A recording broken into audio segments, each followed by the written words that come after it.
Arsène Lupin vs. Herlock Sholmes. The Shipwreck by Maurice Leblanc. Translated by George Moorhead. Read by Beau McKenna. "That's what I don't like, Wilson," said Herlock Sholmes, after he had read Arsène Lupin's message. "That is what exasperates me in this affair. To feel that the cunning, mocking eye of that fellow follows me everywhere. He sees everything, he knows everything, he reads my inmost thoughts, he even foresees my slightest movement. Ah! He's possessed of a marvelous institution, far surpassing that of the most instinctive woman, yes, surpassing even that of Herlock Sholmes himself. Nothing escapes him. I resemble an actor whose every step and movement are directed by a stage manager, who says this and does that in obedience to a superior will. That is my position. Do you understand, Wilson?" Certainly Wilson would have understood if his faculties had not been deadened by the profound slumber of a man whose temperature varies between 100 and 103 degrees. But whether he heard or not was a matter of no consequence to Herlock Sholmes, who continued, "I have to concentrate all my energy and bring all my resources into action in order to make the slightest progress. And fortunately for me, those petty annoyances are like so many pricks from a needle and serve only to stimulate me. As soon as the heat of the wound is appeased and the shock to my vanity has subsided, I say to myself, 'Amuse yourself, my dear fellow, but remember that he who laughs last laughs best. Sooner or later you will betray yourself.' For you know, Wilson, it was Lupin himself who, by his first dispatch and the observation that it suggested to little Henriette, disclosed to me the secret of his correspondence with Alice Demun. Have you forgotten that circumstance, dear boy?" But Wilson was asleep, and Sholmes, pacing to and fro, resumed his speech. "And now, things are not in a bad shape. A little obscure, perhaps, but the light is creeping in. In the first place, I must learn all about Monsieur Bresson. Ganimard and I will visit the bank of the river, at the spot where Bresson threw away the package, and the particular role of that gentleman will be known to me. After that, the game will be played between me and Alice Demun. Rather a lightweight opponent, eh, Wilson?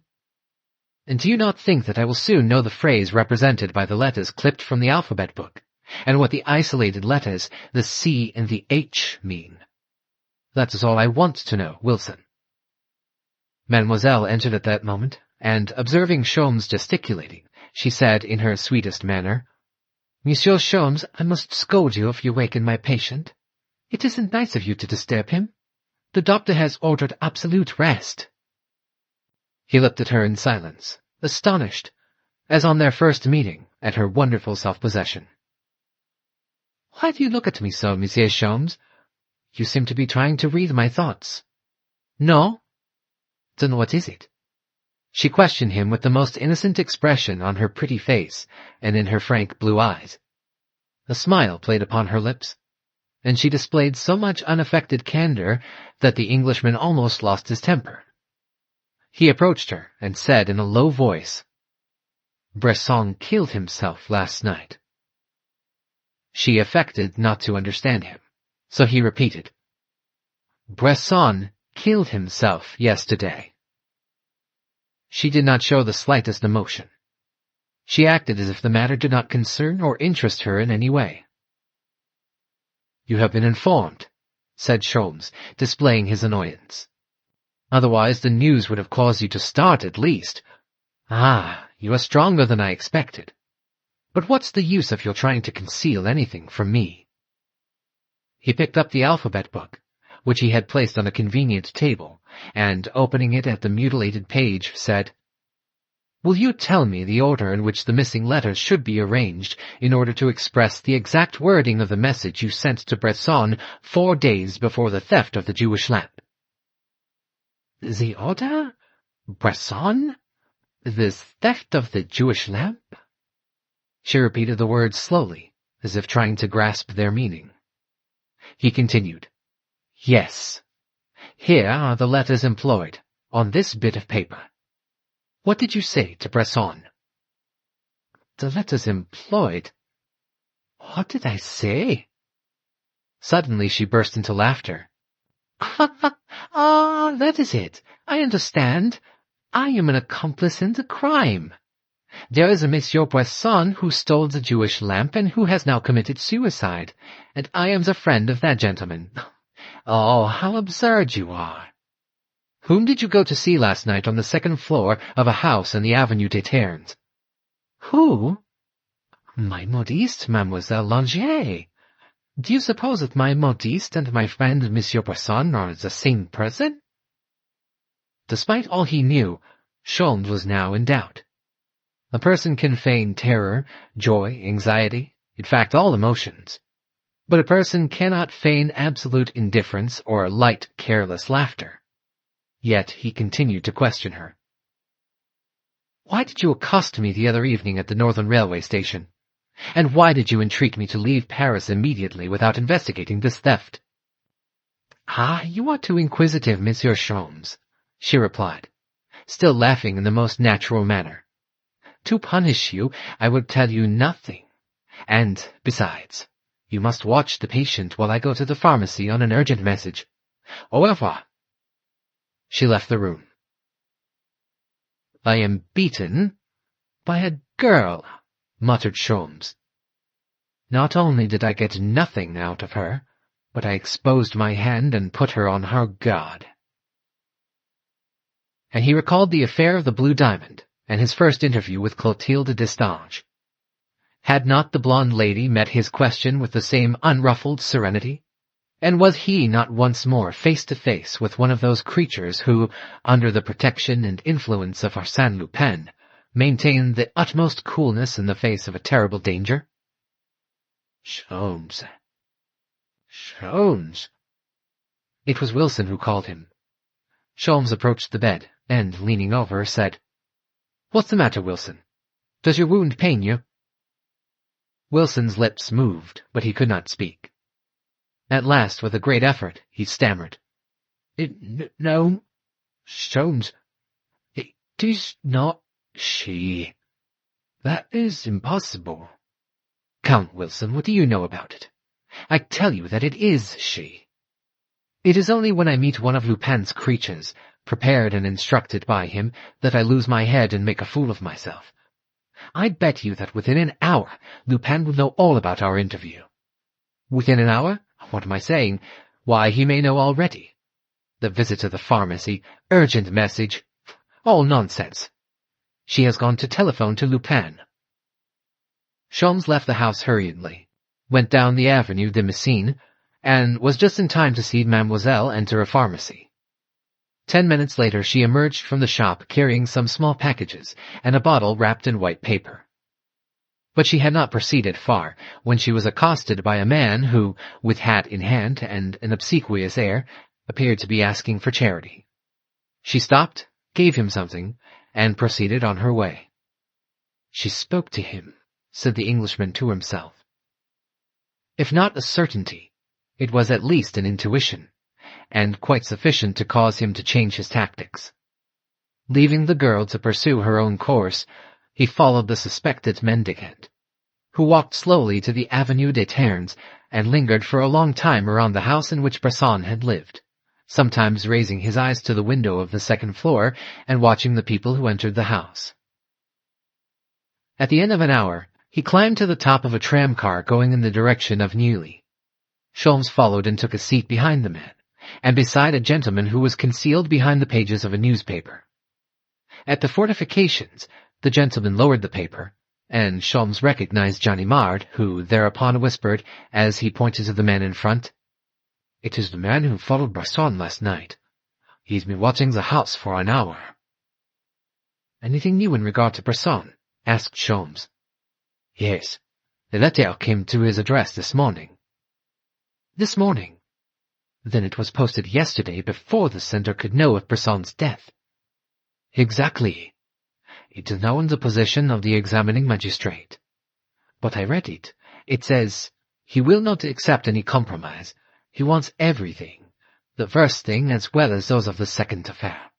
Otherwise he will proceed. There is no signature, added Ganimard. It seems to me those few lines won't help us much. I don't agree with you, Monsieur Ganimard. To me those few lines are very interesting. Why so? I can't see it, For reasons that are personal to me, replied Sholmes, with the indifference that he frequently displayed toward his colleague. The tramcar stopped at the Rue de Château, which was the terminus. The man descended and walked away quietly. Sholmes followed at so short a distance that Ganimard protested, saying, "If he should turn around, he will suspect us." "He will not turn around." "How do you know?"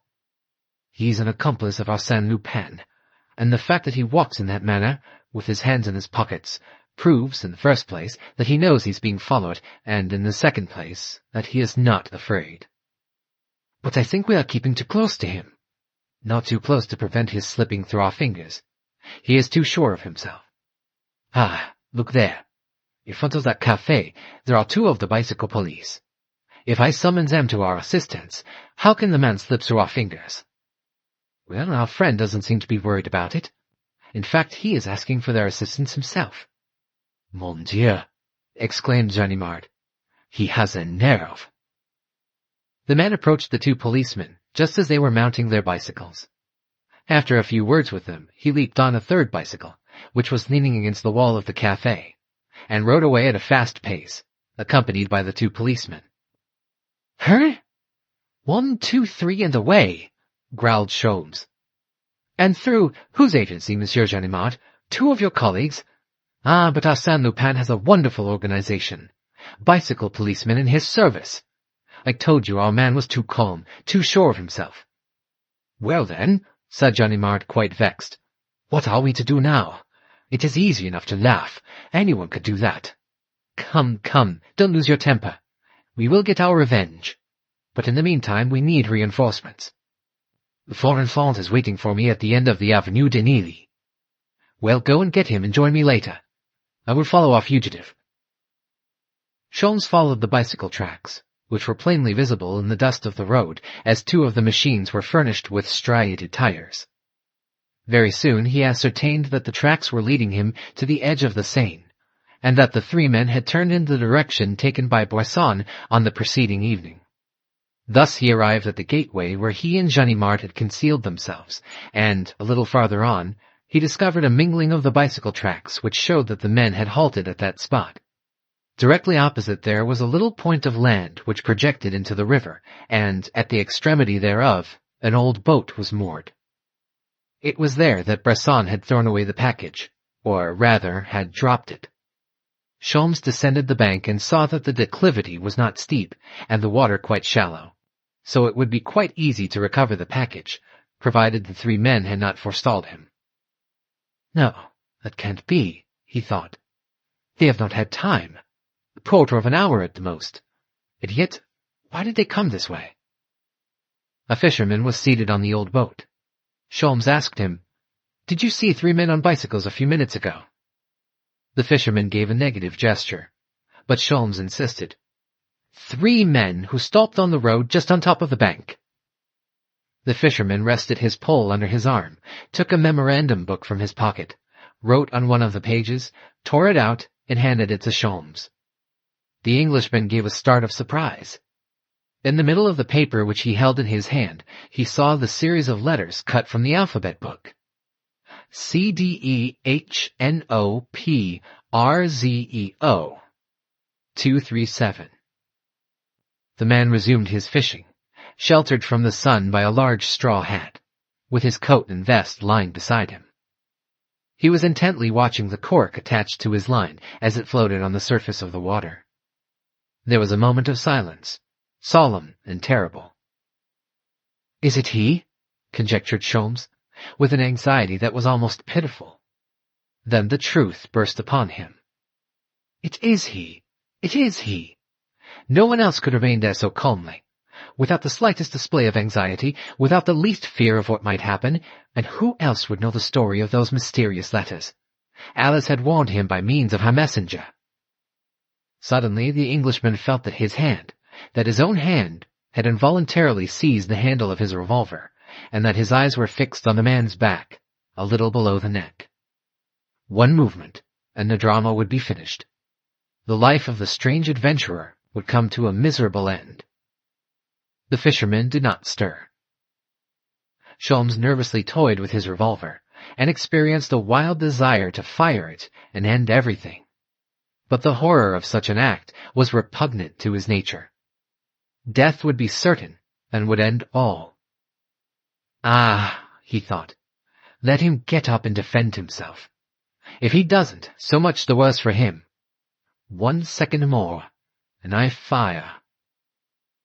But a sound of footsteps behind him caused him to turn his head. It was Ganimard coming with some assistance. Then, quickly changing his plans, Sholmes leaped into the boat, which was broken from its moorings by his sudden action. He pounced upon the man and seized him around the body. They rolled to the bottom of the boat together. "Well, now!" exclaimed Lupin, struggling to free himself. "What does this mean? When one of us has conquered the other, what good will it do? You will not know what to do with me, nor I with you. We will remain here like two idiots." The 2 oars slipped into the water. The boat drifted into the stream. "Good Lord, what a fuss you make! A man of your age ought to know better. You act like a child." Lupin succeeded in freeing himself from the grasp of the detective, who, thoroughly exasperated and ready to kill, put his hand in his pocket. He uttered an oath. Lupin had taken his revolver. He then knelt down and tried to capture one of the lost oars in order to regain the shore, while Lupin was trying to capture the other oar in order to drive the boat down the river. "It's gone. I can't reach it," said Lupin. "But it's of no consequence. If you get your oar, I can prevent your using it, and you could do the same to me. But, you see, that is the way in this world. We act without any purpose or reason, as our efforts are in vain, since fate decides everything. Now you don't see. Fate is on the side of his friend Lupin. The game is mine. The current favors me." The boat was slowly drifting down the river. "Look out!" cried Lupin quickly. Someone on the bank was pointing a revolver. Lupin stooped. A shot was fired. It struck the water beyond the boat. Lupin burst into laughter. "God bless me, it's my friend Ganimard. But it was very wrong of you to do that, Ganimard. You have no right to shoot except in self-defense. Does poor Lupin worry you so much that you forget yourself? Now, be good, and don't shoot again. If you do, you will hit our English friend." He stood behind Sholmes, facing Ganimard, and said, "Now, Ganimard, I am ready. Aim for his heart. Higher. Little to the left. You missed that time. Deuced bad shot. Try again. Your hand shakes, Ganimard. Now, once more. 1, 2, 3, fire! Missed! Parbleu! The authorities furnish you with toy pistols." Lupin drew a long revolver and fired without taking aim. Ganimard put his hand to his hat. The bullet had passed through it. "What do you think of that, Ganimard? That's a real revolver. A genuine English bulldog. It belongs to my friend, Herlock Sholmes." And with a laugh, he threw the revolver to the shore, where it landed at Ganimard's feet. Sholmes could not withhold a smile of admiration. What a torrent of youthful spirits! And how he seemed to enjoy himself.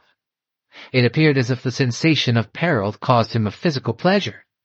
And this extraordinary man had no other purpose in life than to seek for dangers simply for the amusement it afforded him in avoiding them. Many people had now gathered on the banks of the river, and Ganimard and his men followed the boat as it slowly floated down the stream. Lupin's capture was a mathematical certainty. "Confess, old fellow," said Lupin, turning to the Englishman, "that you would not exchange your present position for all the gold in the Transvaal. You are now in the first row of the orchestra chairs. But, in the first place, we must have the prologue, after which we can leap at one bound to the 5th act of the drama, which will represent the capture or escape of Arsène Lupin. Therefore, I'm going to ask you a plain question, to which I request a plain answer. A simple yes or no. Will you renounce this affair?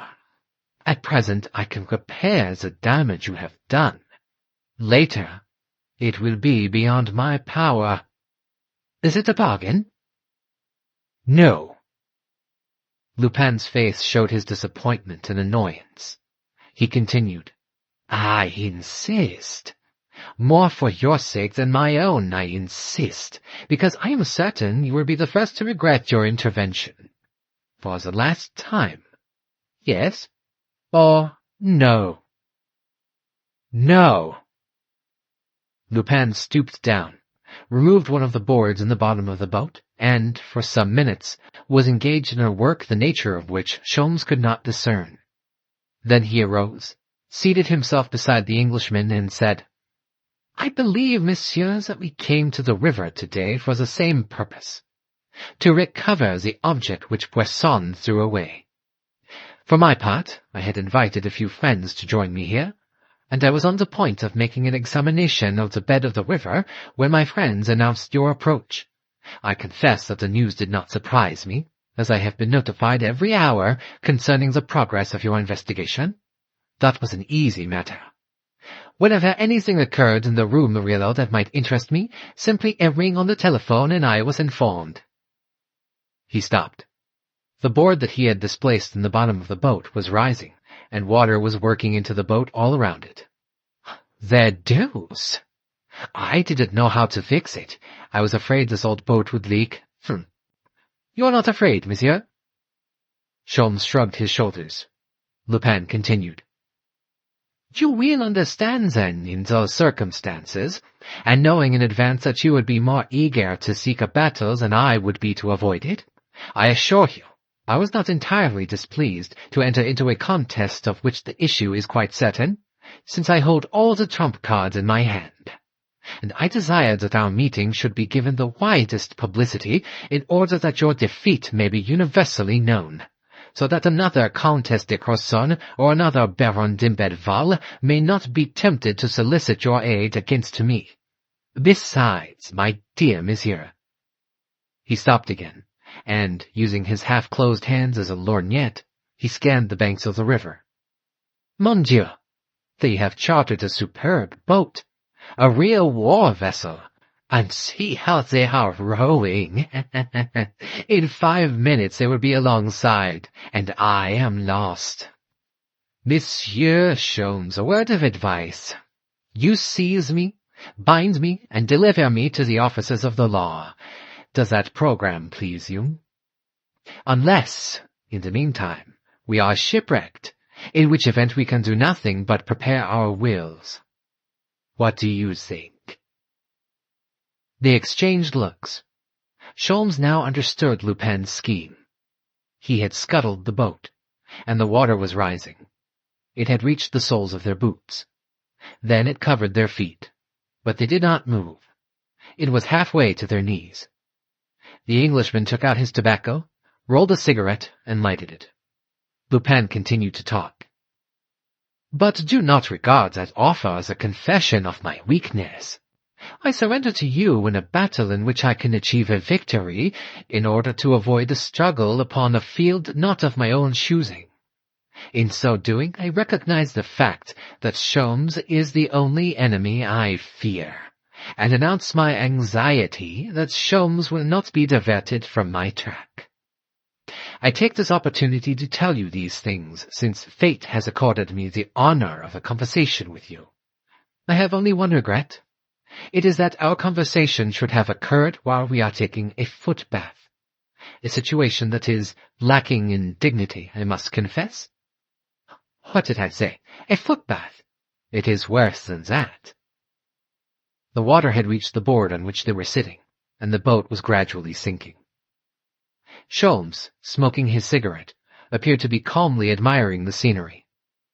For nothing in the world, while face to face with that man who, while threatened by dangers, surrounded by a crowd, followed by a posse of police, maintained his equanimity and good humor, for nothing in the world would he, Sholmes, display the slightest sign of nervousness.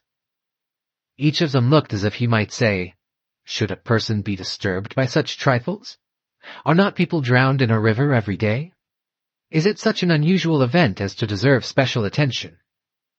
One shouted, whilst the other dreamed, both concealing their wounded pride beneath a mask of indifference. 1 minute more and the boat would sink. Lupin continued his chatter. The important thing to know is whether we will sink before or after the arrival of the champions of the law. That is the main question. As to our shipwreck, that is a foregone conclusion. Now, monsieur, the hour has come in which we must make our wills. I give, devise, and bequeath all my property to Herlock Sholmes, a citizen of England, for his own use and benefit. But, mon Dieu, how quickly the champions of the law are approaching! Ha! The brave fellows! It is a pleasure to watch them. Observe the precision of the oars. Is it you, Brigadier Folenfant? Bravo! The idea of a war vessel is an excellent one. I commend you to your superiors, Brigadier Folenfant. Do you wish a medal? You shall have it. And your comrade Dieuzy, where is he? Ah, yes, I think I see him on the left bank of the river at the head of 100 natives. So that, if I escape shipwreck, I shall be captured on the left by Dieuzy and his natives, or on the right by Ganimard and the populace of Neuilly. An embarrassing dilemma. The boat entered an eddy. It swung around and Sholmes caught hold of the oarlocks. Lupin said to him, Monsieur, you should remove your coat. You will find it easier to swim without a coat. No? You refuse? Then I shall put on my own. He donned his coat, buttoned it closely, the same as Sholmes, and said, What a discourteous man you are, and what a pity that you should be so stubborn in this affair, in which, of course, you display your strength, but oh, so vainly. Really, you mar your genius. Monsieur Lupin, interrupted Sholmes, emerging from his silence. You talk too much, and you frequently err through excess of confidence and through your frivolity. That is a severe reproach. Thus, without knowing it, you furnished me, only a moment ago, with the information I required.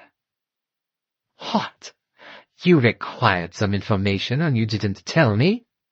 I had no occasion to ask you for it. You volunteered it. Within 3 hours I can deliver the key of the mystery to Monsieur de Belval. That is the only reply. He did not finish the sentence. The boat suddenly sank, taking both of the men down with it. It emerged immediately, with its keel in the air. Shouts were heard on either bank, succeeded by an anxious moment of silence. Then the shouts were renewed. One of the shipwrecked party had come to the surface. It was Herlock Sholmes. He was an excellent swimmer, and struck out with powerful strokes for Folenfant's boat. Courage, Monsieur Sholmes, shouted Folenfant. We are here. Keep it up. We will get you. A little more, Monsieur Sholmes. Catch the rope. The Englishman seized the rope they had thrown to him. But, while they were hauling him into the boat, he heard a voice behind him saying, The key of the mystery, monsieur. Yes, you shall have it. I am astonished that you haven't got it already. What then? What good will it do you? By that time you will have lost the battle. Now comfortably installed astride the keel of the boat, Lupin continued his speech with solemn gestures, as if he hoped to convince his adversary. You must understand, my dear Sholmes, there is nothing to be done, absolutely nothing. You find yourself in the deplorable position of a gentleman. Surrender, Lupin, shouted Folenfant. You are an ill-bred fellow, Folenfant, to interrupt me in the middle of a sentence. I was saying, surrender, Lupin. Oh, parbleu! Brigadier Folenfant, a man surrenders only when he is in danger. Surely you do not pretend to say that I am in any danger. For the last time, Lupin, I call on you to surrender. Brigadier Folenfant, you have no intention of killing me. You may wish to wound me since you are afraid I may escape, but if by chance the wound prove mortal, just think of your remorse. It would embitter your old age." The shot was fired.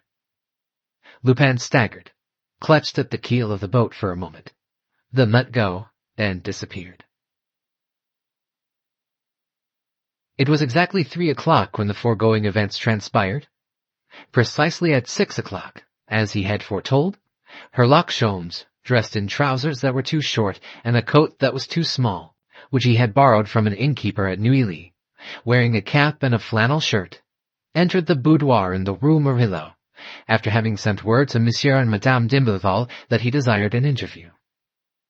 They found him walking up and down the room, and he looked so ludicrous in his strange costume that they could scarcely suppress their mirth.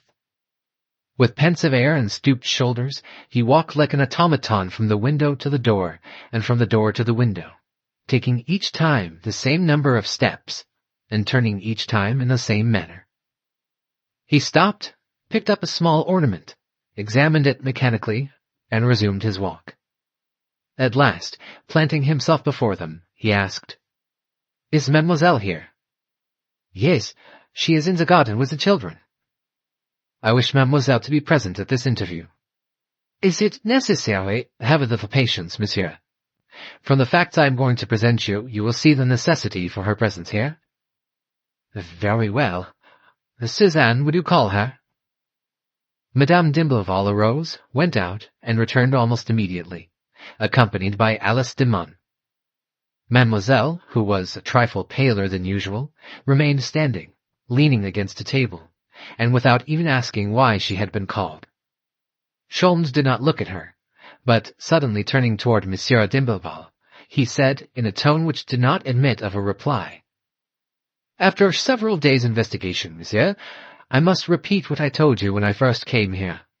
The Jewish lamp was stolen by someone living in the house." "The name of the guilty party?" "I know it." "Your proof?"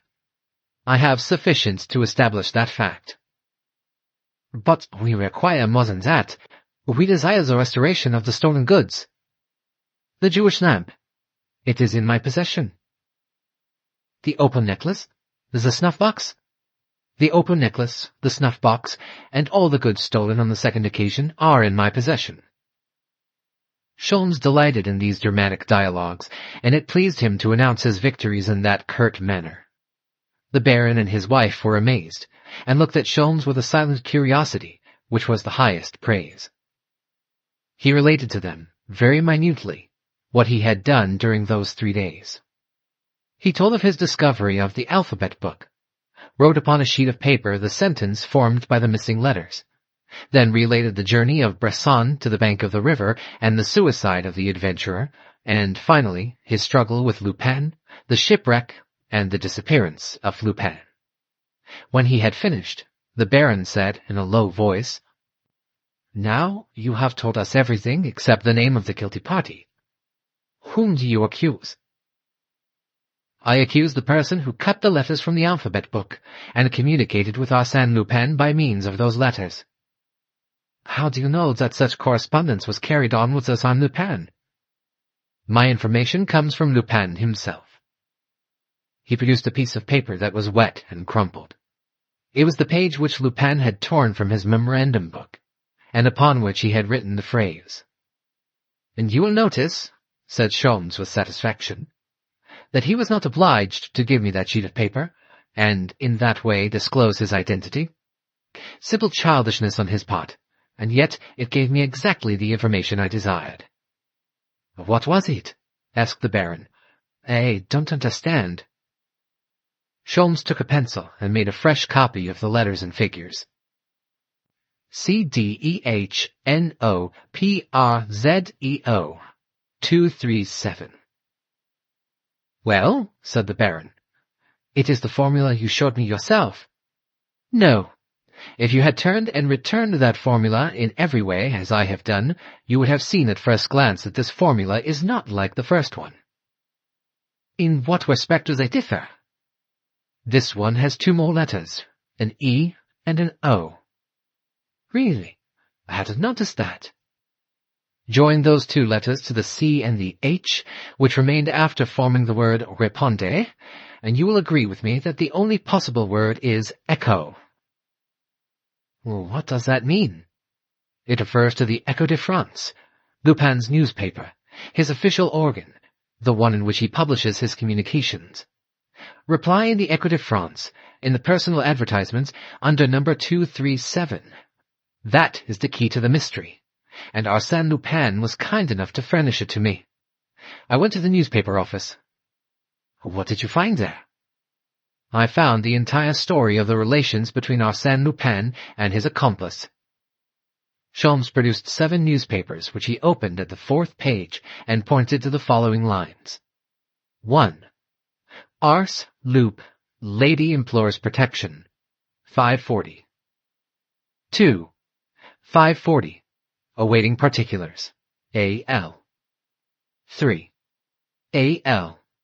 Under Domin, enemy, lost. 4. 540. Right address, will make investigation. 5. A.L. Murillo. 6. Park, 3 o'clock, violets. 7. 237. Understand. Sat will be sun, morn, park. And you call that the whole story? Exclaimed the Baron. Yes, and if you will listen to me for a few minutes, I think I can convince you. In the first place, a lady who signs herself 540 implores the protection of Arsène Lupin, who replies by asking for particulars. The lady replies that she is under the domination of an enemy, who is Bresson, no doubt, and that she is lost if someone does not come to her assistance. Lupin is suspicious and does not yet venture to appoint an interview with the unknown woman, demands the address, and proposes to make an investigation. The lady hesitates for 4 days. Look at the dates. Finally, under stress of circumstances and influenced by Bresson's threats, she gives the name of the street, Murillo. Next day, Arsène Lupin announces that he will be in the Parc Monceau at 3 o'clock and asks his unknown correspondent to wear a bouquet of violets as a means of identification. Then there is a lapse of 8 days in the correspondence. Arsène Lupin and the lady do not require to correspond through the newspaper now, as they see each other or write directly. The scheme is arranged in this way. In order to satisfy Bresson's demands, the lady is to carry off the Jewish lamp. The date is not yet fixed. The lady, who, as a matter of prudence, corresponds by means of letters cut out of a book, decides on Saturday and adds, reply, echo, 237. Lupin replies that it is understood that he will be in the park on Sunday morning. Sunday morning, the theft takes place. Really? That is an excellent chain of circumstantial evidence, and every link is complete, said the Baron. The theft has taken place, continued Sholmes. The lady goes out on Sunday morning, tells Lupin what she has done, and carries the Jewish lamp to Bresson. Everything occurs then exactly as Lupin had foreseen. The officers of the law, deceived by an open window, 4 holes in the ground, and 2 scratches on the balcony railing, immediately advanced the theory that the theft was committed by a burglar. The lady is safe. Yes, I confess the theory was a logical one, said the Baron. But the second theft? The second theft was provoked by the first. The newspapers having related how the Jewish lamp had disappeared, someone conceived the idea of repeating the crime and carrying away what had been left. This time it was not a simulated theft, but a real one. A genuine burglary, with ladders and other paraphernalia. Lupin, of course. No, Lupin does not act so stupidly. He doesn't fire at people for trifling reasons. Then, who was it? Bresson, no doubt, and unknown to the lady whom he had menaced. It was Bresson who entered here. It was Bresson that I pursued. It was Bresson who wounded poor Wilson. Are you sure of it? Absolutely. One of Bresson's accomplices wrote to him yesterday, before his suicide, a letter which proves that negotiations were pending between this accomplice and Lupin for the restitution of all the articles stolen from your house. Lupin demanded everything. The first thing, that is the Jewish lamp, as well as those of the second affair. Moreover, he was watching Bresson. When the latter returned from the river last night, one of Lupin's men followed him, as well as we. What was Bresson doing at the river? having been warned of the progress of my investigations. Warned? By whom? By the same lady, who justly feared that the discovery of the Jewish lamp would lead to the discovery of her own adventure. Thereupon, Bresson, having been warned, made into a package all the things that could compromise him, and threw them into a place where he thought he could get them again when the danger was past. It was after his return, tracked by Ganimard and myself, having, no doubt, other sins on his conscience, that he lost his head and killed himself. But what did the package contain? The Jewish lamp, and your other ornaments. Then they are not in your possession? Immediately after Lupin's disappearance, I profited by the bath he had forced upon me, went to the spot selected by Bresson, where I found the stolen articles wrapped in some soiled linen. They are there, on the table. Without a word, the Baron cut the cord, tore open the wet linen, picked out the lamp, turned a screw in the foot, then divided the bowl of the lamp, which opened in 2 equal parts, and there he found the golden chimera, set with rubies and emeralds. It was intact. There was in that scene, so natural an appearance, and which consisted of a simple exposition of facts, something which rendered it frightfully tragic. It was the formal, direct, irrefutable accusation that Sholmes launched in each of his words against Mademoiselle, and it was also the impressive silence of Alice Demun. During that long, cruel accumulation of accusing circumstances heaped upon one another, not a muscle of her face had moved. Not a trace of revolt or fear had marred the serenity of her limpid eyes. What were her thoughts? And especially, what was she going to say at the solemn moment when it would become necessary for her to speak and defend herself in order to break the chain of evidence that Herlock Sholmes had so cleverly woven around her? That moment had come, but the girl was silent. "Speak! Speak!" cried Monsieur d'Imblevalle. She did not speak, so he insisted. "One word will clear you. One word of denial, and I will believe you." That word she would not utter. The Baron paced to and fro in his excitement. Then, addressing Sholmes, he said, "No, monsieur, I cannot believe it. I do not believe it. There are impossible crimes, and this is opposed to all I know, and to all that I have seen during the past year. No, I cannot believe it." He placed his hand on the Englishman's shoulder and said, "But you yourself, monsieur, are you absolutely certain that you are right?" Sholmes hesitated, like a man on whom a sudden demand is made and cannot frame an immediate reply. Then he smiled and said, "The only person whom I accuse, by reason of her situation in your house, could know that the Jewish lamp contained that magnificent jewel." "I cannot believe it," repeated the Baron. "Ask her." It was, really, the very thing he would not have done, blinded by the confidence the girl had inspired in him. But he could no longer refrain from doing it. He approached her and, looking into her eyes, said, "Was it you, mademoiselle? Was it you who took the jewel? Was it you who corresponded with Arsène Lupin and committed the theft?" "It was I, monsieur," she replied. She did not drop her head. Her face displayed no sign of shame or fear. "Is it possible?" murmured Monsieur d'Imblevalle. "I would never have believed it. You are the last person in the world that I would have suspected. How did you do it?" "I did it exactly as Monsieur Sholmes has told it. On Saturday night I came to the boudoir, took the lamp, and in the morning I carried it to that man." "No," said the Baron. "What you pretend to have done is impossible." "Impossible? Why?" "Because in the morning I found the door of the boudoir bolted." She blushed and looked at Sholmes as if seeking his counsel. Sholmes was astonished at her embarrassment. Had she nothing to say? Did the confessions, which had corroborated the report that he, Sholmes, had made concerning the theft of the Jewish lamp, merely serve to mask a lie? Was she misleading them by a false confession? The Baron continued. "That door was locked. I found the door exactly as I had left it the night before. If you entered by that door, as you pretend, Someone must have opened it from the interior, that is to say, from the boudoir or from our chamber. Now, there was no one inside these 2 rooms.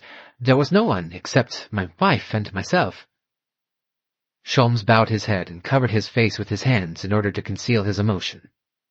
A sudden light had entered his mind that startled him and made him exceedingly uncomfortable. Everything was revealed to him, like the sudden lifting of a fog from the morning landscape. He was annoyed as well as ashamed, because his deductions were fallacious, and his entire theory was wrong. Alice de Munn was innocent. Alice de Munn was innocent. That proposition explained the embarrassment he had experienced from the beginning in directing the terrible accusation against that young girl. Now he saw the truth. He knew it. After a few seconds he raised his head and looked at Madame d'Imblevalle as naturally as he could.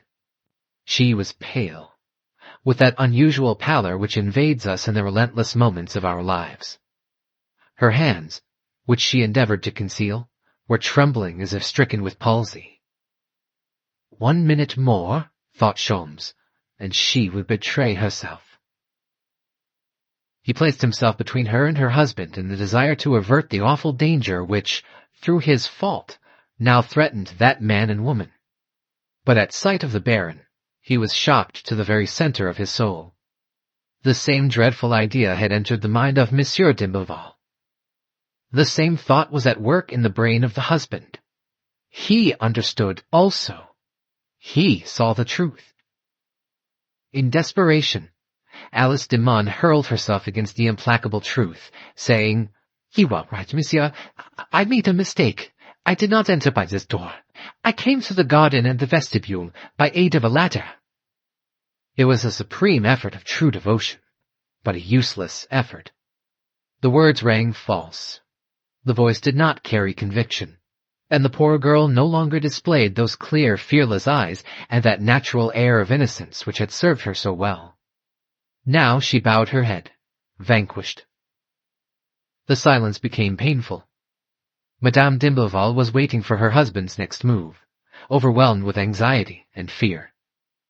The Baron appeared to be struggling against the dreadful suspicion, as if he would not submit to the overthrow of his happiness. Finally he said to his wife, "Speak! Explain!" "I have nothing to tell you," she replied, in a very low voice, and with features drawn by anguish. "So then, Mademoiselle saved me, through devotion, through affection, and accused herself." "Saved you from what? From whom?" "From that man." "Bresson?" "Yes. It was I whom he held in fear by threats. I met him at one of my friends, and I was foolish enough to listen to him. Oh, there was nothing that you cannot pardon. But I wrote him 2 letters. Letters which you will see. I had to buy them back. You know how. Oh, have pity on me. I have suffered so much. You, Suzanne." He raised his clenched fists, ready to strike her, ready to kill her. But he dropped his arms and murmured, "You, Suzanne. You. Is it possible?" By short detached sentences, she related the heart-rending story. Her dreadful awakening to the infamy of the man, her remorse, her fear, and she also told of Alice's devotion, how the young girl divined the sorrow of her mistress, wormed a confession out of her, wrote to Lupin, and devised the scheme of the theft in order to save her from Bresson. "You, Suzanne, you," repeated Monsieur d'Imblevalle, bowed with grief and shame. "How could you?" On the same evening, the steamer City of London, which plies between Calais and Dover, was gliding slowly over the smooth sea. The night was dark. The wind was fainter than a zephyr. The majority of the passengers had retired to their cabins, but a few, more intrepid, were promenading on the deck or sleeping in large rocking chairs, wrapped in their traveling rugs.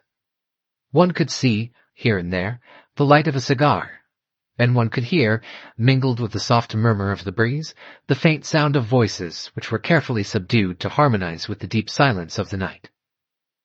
One of the passengers, who had been pacing to and fro upon the deck, stopped before a woman who was lying on a bench, scrutinized her, and, when she moved a little, he said, "I thought you were asleep, Mademoiselle Alice." "No, Monsieur Sholmes, I am not sleepy. I was thinking." "Of what? If I may be so bold as to inquire." "I was thinking of Madame d'Imblevalle. She must be very unhappy. Her life is ruined." "Oh, no," he replied quickly. "Her mistake was not a serious one. Monsieur d'Imblevalle will forgive and forget it. Why, even before we left, his manner toward her had softened." "Perhaps. But he will remember it for a long time, and she will suffer a great deal." "You love her?" "Very much. It was my love for her that gave me strength to smile when I was trembling from fear, that gave me courage to look in your face when I desired to hide from your sight." "And you're sorry to leave her?" "Yes, very sorry. I have no relatives, no friends, but her." "You will have friends," said the Englishman, who was affected by her sorrow. "I have promised that. I have relatives, and some influence. I assure you that you will have no cause to regret coming to England." "That may be, monsieur, but Madame d'Imblevalle will not be there." Herlock Sholmes resumed his promenade upon the deck. After a few minutes, he took a seat near his travelling companion, filled his pipe, and struck 4 matches in a vain effort to light it. Then, as he had no more matches, he arose and said to a gentleman who was sitting near him, "May I trouble you for a match?" The gentleman opened a box of matches and struck one. The flame lighted up his face. Sholmes recognized him. It was Arsène Lupin. If the Englishman had not given an almost imperceptible movement of surprise, Lupin would have supposed that his presence on board had been known to Sholmes, so well did he control his feelings, and so natural was the easy manner in which he extended his hands to his adversary. "How's the good health, Monsieur Lupin?" "Bravo!" exclaimed Lupin, who could not repress a cry of admiration at the Englishman's sang-froid. "Bravo? And why?" "Why? Because I appeared before you like a ghost, only a few hours after you saw me drowned in the Seine, and through pride, a quality that is essentially English, you evince not the slightest surprise. You greet me as a matter of course. Ah, I repeat, bravo! Admirable!" "There is nothing remarkable about it. From the manner in which you fell from the boat, I knew very well that you fell voluntarily, and that the bullet had not touched you." "And you went away without knowing what had become of me?" "What had become of you? Why, I knew that. There were at least 500 people on the 2 banks of the river within a space of half a mile. If you escaped death, your capture was certain." "And yet I am here." "Monsieur Lupin, there are 2 men in the world at whom I am never astonished. In the first place, myself, and then Arsène Lupin." The treaty of peace was concluded. If Sholmes had not been successful in his contests with Arsène Lupin, if Lupin remained the only enemy whose capture he must never hope to accomplish, if, in the course of their struggles, he had not always displayed a superiority, the Englishman had, none the less, by means of his extraordinary intuition and tenacity, succeeded in recovering the Jewish lamp as well as the blue diamond. This time, perhaps, the finish had not been so brilliant, especially from the standpoint of the public spectators, since Sholmes was obliged to maintain a discreet silence in regard to the circumstances in which the Jewish lamp had been recovered, and to announce that he did not know the name of the thief. But as man to man, Arsène Lupin against Herlock Sholmes, detective against burglar, there was neither victor nor vanquished. Each of them had won corresponding victories. Therefore they could now converse as courteous adversaries who had lain down their arms and held each other in high regard. At Sholmes's request, Arsène Lupin related the strange story of his escape. "If I may dignify it by calling it an escape," he said, "it was so simple. My friends were watching for me, as I had asked them to meet me there to recover the Jewish lamp. So, after remaining a good half-hour under the overturned boat, I took advantage of an occasion when Folenfant and his men were searching for my dead body along the bank of the river, to climb on top of the boat.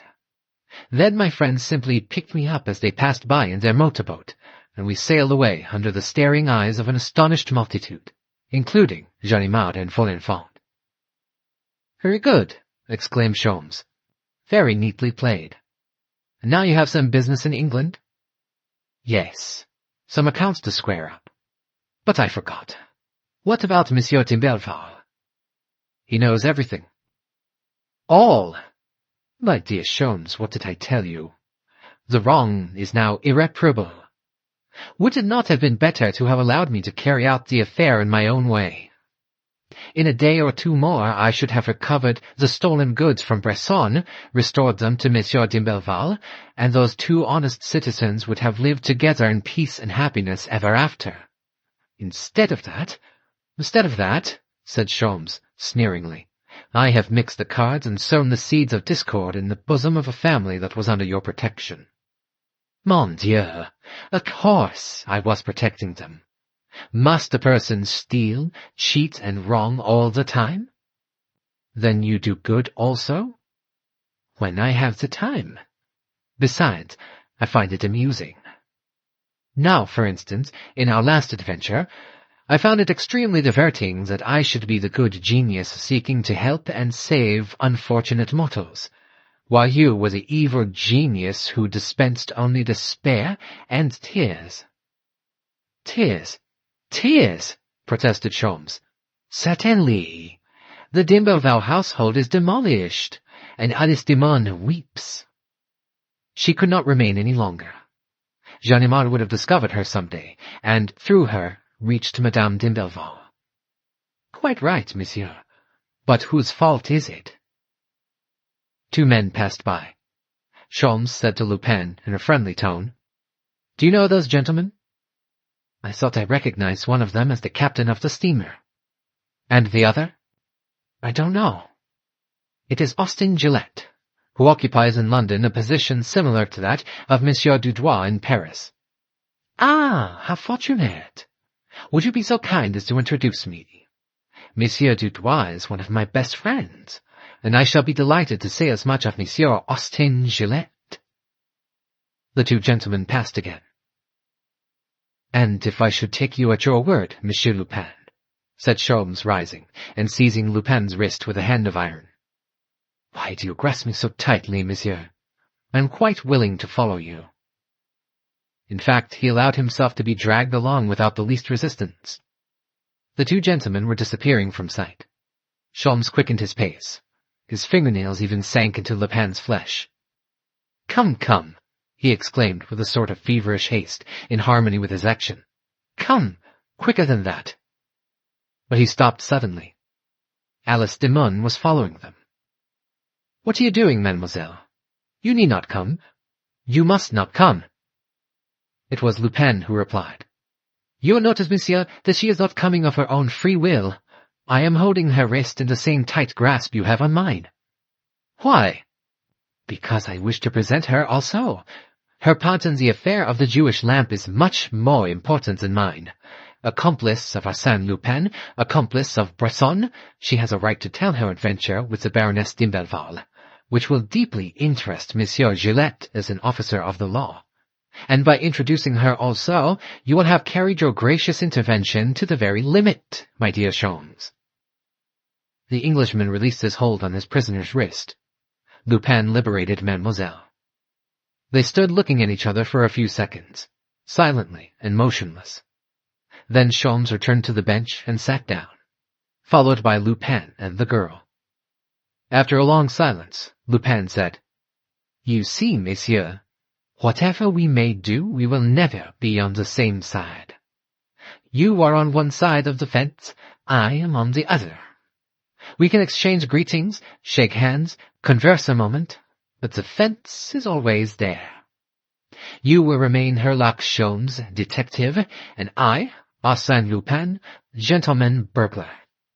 and Herlock Sholmes will ever obey, more or less spontaneously, with more or less propriety, his instinct as a detective, which is to pursue the burglar and run him down if possible. And Arsène Lupin, in obedience to his burglarious instinct, will always be occupied in avoiding the reach of the detective, and making sport of the detective, if he can do it. And this time, he can do it. He burst into a loud laugh, cunning, cruel, and odious. Then, suddenly becoming serious, he addressed Alice Demon. "You may be sure, mademoiselle, even when reduced to the last extremity, I shall not betray you. Arsène Lupin never betrays anyone, especially those whom he loves and admires. And may I be permitted to say, I love and admire the brave, dear woman you have proved yourself to be." He took from his pocket a visiting card, tore it in two, gave one half of it to the girl, as he said in a voice shaken with emotion, "If Monsieur Sholmes's plans for you do not succeed, mademoiselle, go to Lady Strongborough. You can easily find her address, and give her that half of the card, and at the same time say to her, 'Faithful friend.' Lady Strongborough will show you the true devotion of a sister." "Thank you," said the girl. "I shall see her tomorrow." "And now, Monsieur Sholmes," exclaimed Lupin, with the satisfied air of a gentleman who has fulfilled his duty, "I will say good night. We will not land for an hour yet, so I will get that much rest." He lay down on the bench, with his hands beneath his head. In a short time, the high cliffs of the English coast loomed up in the increasing light of a newborn day. The passengers emerged from the cabins and crowded the deck, eagerly gazing on the approaching shore. Austin Gillette passed by, accompanied by two men whom Sholmes recognized as sleuths from Scotland Yard. Lupin was asleep on his bench. End of Arsène Lupin vs. Herlock Sholmes, The Shipwreck, by Maurice Leblanc, translated by George Moorhead, read by Bull McKenna.